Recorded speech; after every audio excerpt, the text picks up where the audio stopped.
கடந்த 2 நாட்களாக நான் பீகார் மாநிலத்தில் பல்வேறு நிகழ்ச்சிகளில் பங்கேற்றேன். அங்கே கடும் தீப்பொழிவு, அதனால் சற்று ஜலதோஷம் போன்ற பிரச்சனைகள். இன்றைக்கு வர முடியாத அளவுக்கு நெருக்கடிகளும் இருந்தன. நாளை புதுக்கோட்டையில் நடைபெறுவதாக இந்த நிகழ்ச்சி ரத்தாகிவிட்டது. எனவே அம்ம நிகழ்ச்சியும் ரத்து செய்ய சொல்லலாம் என்றுதான் நினைத்தேன். வர இயலாத அளவுக்கு தொடர் அலட்சியின் காரணமாக சோர்வு இருந்தது. ஆனால் இளைஞர்கள், நன்மை மன்றத்தை சார்ந்த தோழர்கள் மிகவும் ஆவலு கருமாடு உருவாக்கி இருக்கிற புரட்சியாளர் அம்பேத்கர் பதிப்பகத்தை இந்த நாளில் தெரிவிக்க வேண்டும் என்ற பேராத்தோடு காத்திருக்கிற நிலையில், மக்களும் காத்திருக்கிற நிலையில் ஒரு ஏமாறம் நிகழ்விடக்கூடாது என்று நான் நேற்று இரவு சென்னை வந்து சேர்ந்து நள்ளிரவுக்கு மேல் உறங்கி விடியற் காலை இருந்து விமான பிடித்து வந்து உங்கள் முன்னால் இருக்கிறேன். இதனை தொடர்ந்து இன்னும் சில நிகழ்ச்சிகள் இதனை ஒட்டி ஏற்பாடு செய்திருக்கிறார்கள். அவற்றை முடித்துக் நான் மதுரைக்கு செல்ல வேண்டும். தமிழ்நாடு முழுவதும் அம்பேத்கர் படிப்பங்களை உருவாக்க வேண்டும் என நான் ஆண்டுக்கு முன்பு அறிவிப்பு செய்தேன். ஒவ்வொரு ஊரிலும் நம் ஏற்படி பக்கணவோ இல்லையோ அம்பேத்கரின் பெயரில் படிப்பகம் உருவாக்க வேண்டும் என்பது என்னுடைய கனவு திட்டங்களும் உண்டு. நான் சொன்னதை கேட்கிறார்கள் என்று நான் நினைக்கவில்லை. தனியாகவே அந்த பொறுப்புணர்வோடு இந்த ராமத்தை சார்ந்த தம்பிகள் வே ஆனந்த் ஆசிரியருடைய நினைவாக இந்த படிவத்தை உருவாக்கியிருக்கிறார்கள் என்பது மகிழ்ச்சி அளிக்கிறது, பெருமை அளிக்கிறது. அதற்காக உங்கள் அனைவரும் நன்றி பாராட்டுகிறேன், வாழ்த்துகிறேன்.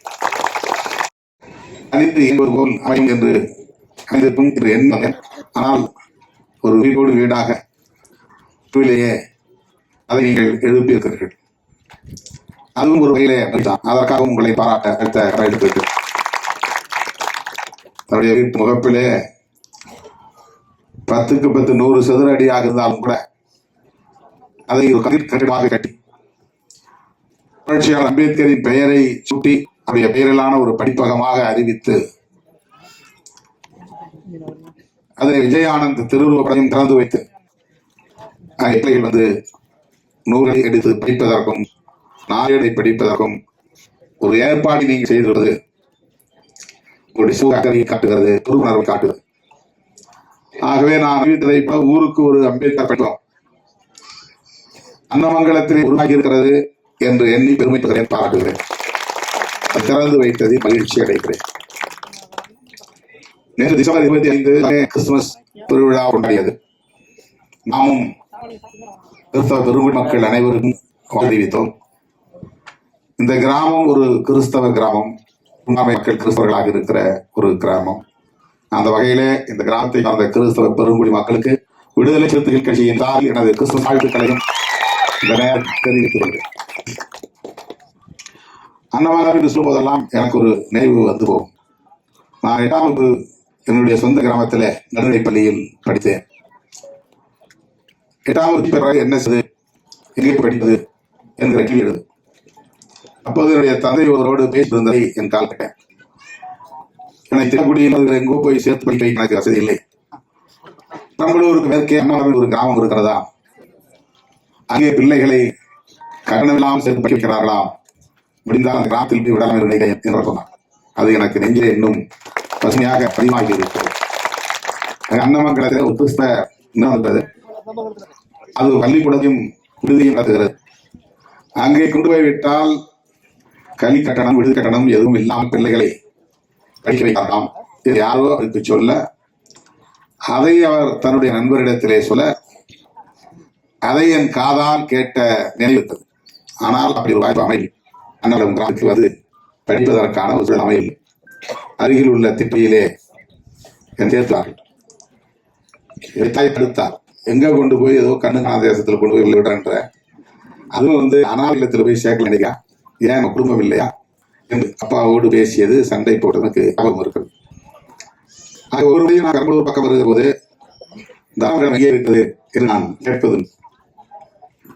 இன்றைக்கு அந்த வாய்ப்பு கிடைத்திருக்கிறது. இந்த கிராமத்தில் வருவதற்கான ஒரு சூழல் கணிந்து இங்கே வந்து நான் படிக்க நினைத்த ஒரு கிராமத்திலே ஒரு வாய்ப்பு உருவாகி இருக்கிறது என்று எண்ணி நான் பெருமைப்படுகிறேன். நேற்று கிறிஸ்துமஸ் ஏதுவான் பிறந்த திருநாள். தமிழ்நாடு மட்டுமல்ல, இந்தியா மட்டுமல்ல, உலகமே அவரை எண்ணி அவருடைய புகழை போற்றி கொண்டாட்டம் நடத்திய அந்த நாளில்தான் நாம் துக்கப்படுகின்றாகவும் அமைந்துவிட்டது. 1968ஆம் ஆண்டு தஞ்சாவூர் பக்கத்தில் வெண்மணி கீழ்வெண்மணி என்ற ஒரு கிராமத்தில்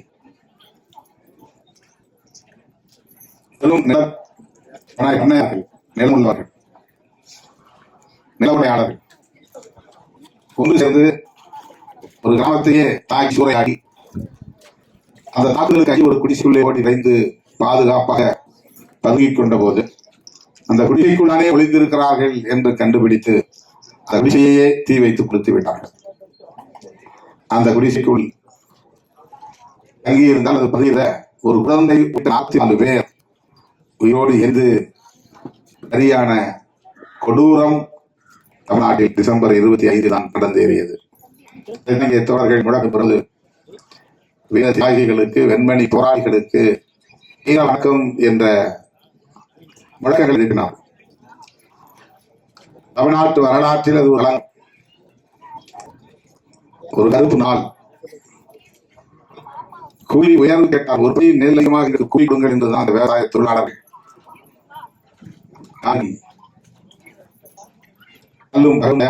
தொழிலாளர்கள் எங்களுக்கு கொடுத்த கூலியை உயர்த்தி கூலாக கொடுங்கள் என்று கேட்டார். நிலப்பண்ணையாளர்களுக்கு பெரும் ஆத்திரத்தை மூட்ட தொழிலாளருக்கு ஆதரவாக கம்யூனிஸ்ட் கட்சி களத்திலே நிற்க அது பிரச்சனையிலே போய் முடிந்து கடைசியில் 44 உயிர்களை கொடுக்கும் பேர் அவலமாக முடிந்தது. அந்த தோழர்களுக்கு தியாகிகளுக்கு இந்த நிகழ்வின் ஊடாக தோழர்கள் வீர வணக்கம் செலுத்திய நிகழ்வை நீங்கள் பார்த்தீர்கள்.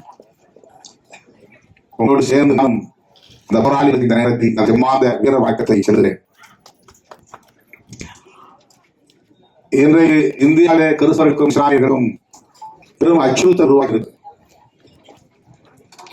அவர்கள் என்ன சாதியாக இருந்தாலும், என்ன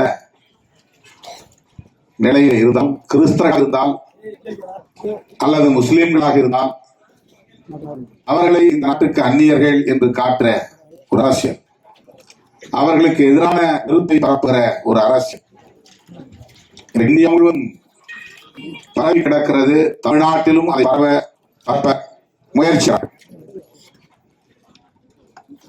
என்னுடைய உரைகளை நீங்கள் கேட்டிருப்பீர்கள். அவ்வப்போது நான் கருதுகளையும் நீங்கள் கருதுகள் செய்து கேட்டிருப்பீர்கள். அரசியலை செய்வது யார் என்று உங்களுக்கு தெரியும். நமக்கு வேற எந்த தனிப்பட்ட அவர்களோடு இல்லை. நானும் அவர்களோடு கை கொடுத்துட முடியும். எனக்கு ஒரு வகையில பாதுகாப்பாகவும் இருக்கும், பதவியும் கிடைக்கும், செல்லும் இடமெல்லாம் நல்ல வரவேற்பும் கிடைக்கும். ஆனால் நான் அப்படி செய்ய மாட்டேன். ஏனென்றால் நான் அம்பிகை பிள்ளை, பெரியாரின் பிள்ளை. புரட்சி அம்பேத்கர் அந்த அரசியலை எதிர்த்துதான் தன் வாழ்நாள் முழுவதும் போராடினார், சிந்தித்தார், எழுதினார். அவர் எழுத்தும் பேச்சும் இந்தியாவின் பேசுபடுள்ள மாறிவிட்டது. அதனாலில் நான் அவர் 1927 என்று கருதுகிறேன். அந்த ஆண்டு மனுஸ்மிருதி ஒரு நூலை புத்தகத்திலே போட்டு தீ வைத்து கொளுத்தினார். நான் கேள்விப்பட்டிருக்க மாட்டோம். மனுஸ்மிருதி என்றால் என்ன என்று எனக்கு தெரியும். ஆனால் அம்பேத்கர் அதை கண்டுபிடித்து இப்படி ஒரு நூல் இங்கே இருக்குது என்பதை கண்டுபிடித்து, இந்த நூலில் உள்ள கருத்துக்களும் நஞ்சாவை என்பதை கண்டுபிடித்து, கருத்துக்களை பரப்பித்தான் இன்றைக்கு இந்த சமூகம் இப்படி சாதியின் பெயரால் சிதறி கிடக்கிறது. குறிப்பிட்ட சமூகத்தினர் எந்த அதிகாரமும் இல்லாமல் ஒடுக்கப்பட்டு கிடக்கிறார்கள். உணர்ந்து அதை தீ வைத்துக் கொள்வேன் என்று பொதுமக்கள் நிலையில் தீ வைத்துக் கொடுக்கலாம். டிசம்பர் 25 தான். ஏன் அதை தீ வைத்துக் கொடுக்க வேண்டும்? மனுஸ்மிருதி என்பது என அதான் இந்துக்கான வேத நூல். ஆனால் பார்ப்பனர் வேத நூல். அந்த நூல் இந்த காலத்தில் இந்து யாரும் கிடையாது. இன்றைக்குதான் இந்துக்கள் என்று எல்லோரும் சொல்கிறார்கள். பார்ப்பனர்கள் தங்களுக்காக சொன்ன ஒரு வேத நூல் தான். அந்த நூலை அன்றைய நாட்டை ஆண்ட மன்னர்கள் ஏற்றுக்கொண்டு அதன்படி கோவிலை கட்டினால் அந்த கோவிலில் இருந்த தமிழை தூக்கி எறிந்து சஸ்கிருதத்தை போதச்சு வைத்தார்கள். அதன்படி செய்யும் என்று விதித்து வைத்தார்கள்.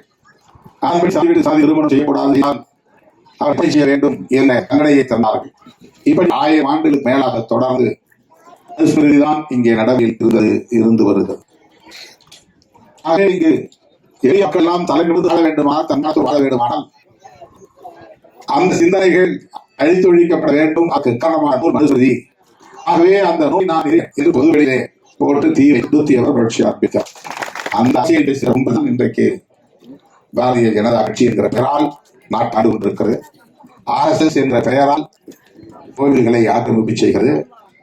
கிறிஸ்துமஸ் அன்றைக்கு அசாமிலே, சத்தீஸ்கரிலே, ஜார்க்கண்டில, நேபாளத்தில், இப்படி பல இடங்கள், டெல்லியில கிறிஸ்துமஸ் விழாவுக்கான பொருட்களை விற்பனை செய்யக்கூடியவர்களை எல்லாம் தாக்கி கிறிஸ்துமஸ் விழா கொண்டாடுகிற இடங்களுக்குள்ளே புகுந்து அப்பாவி மக்களை அடித்து துன்புறுத்தி, இது எங்க நாடு, எங்க நாட்டிலே நீ என்ன கிறிஸ்துமஸ் கொண்டாடுகிறாய் வன்முறையிலே கொடூரம் அரங்கில் அப்படி தமிழ்நாட்டிலும் நடந்துவிடக் கூடாது என்று வளைக்கிற இயக்கம் தான், தவறுகிற இயக்கம் தான், துணிகிற இயக்கம் தான் விடுதலை சிறுத்தை கட்சி. அந்த சனாதன குன்றைகள் தமிழ்நாட்டுக்குள்ளே விடுதலை விடக்கூடாது. அவர்களுக்கு இதை வெற்றியாக துணிபோகிற இயங்காகத்தான் ஒருபுறம் சீமானுடைய கட்சி, இன்னொருபுறம் விஜயுடைய கட்சி வெளிப்படையாக ஒன்றும் தயக்கம் இல்லை. அவர்கள் அந்த குமலுக்கு துணைபோகிறவர்கள் தான் அவர்களே தங்களை அடையாளப்படுத்திக்கிறார்கள். அவர்களே தங்களை பிரகடனப்படுத்திக் கொள்கிறார்கள். தமிழ் என்று சாலைகள் ஏமாந்து விட்டில் அவனாலும் நடிகர் என்கிற காரணத்தால் அந்த செல்வாக்கை பயன்படுத்தி அவரது ரசிகர்களை மயக்கி இந்த அரசியலுக்கு எதிரான கும்பலுக்கு 24 நாட்கத்தால் அரசை ஆதரிப்பதாகத்தான் தெளிவான நான் சொல்றேன். இருக்கிற 40 அனுமதியிலிருந்து தான் சொல்றேன்.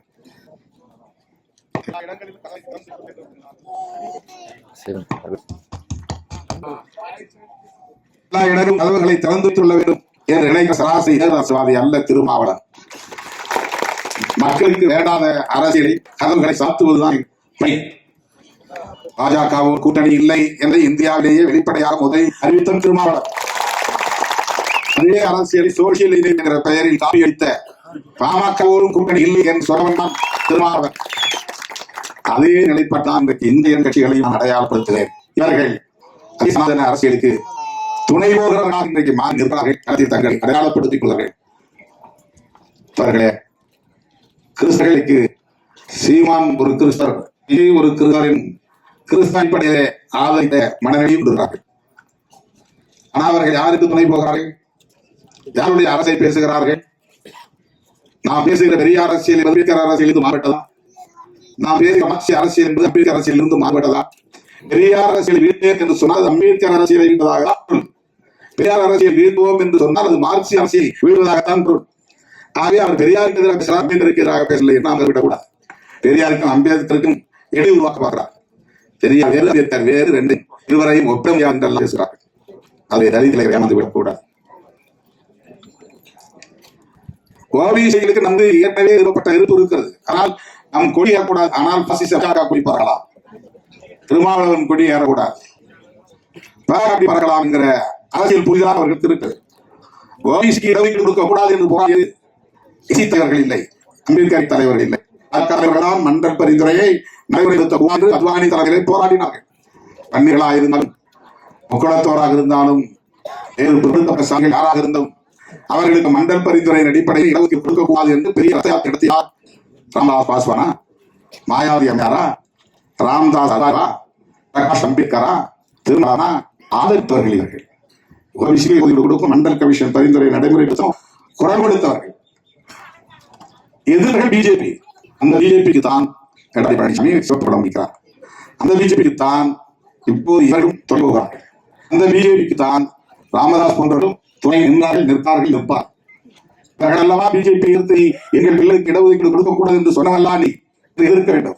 அந்த இடஒதுக்கீட்டை நடைமுறைப்பட வேண்டும் என்று சொன்னவல்லா தம்பி திருமாவளவன் என்றெல்லாம் சொல்லியிருக்க வேண்டும். ஆனால் அப்படியே தலையீடாக செய்கிறார்கள் அவர்களுடைய லாபத்துக்காக.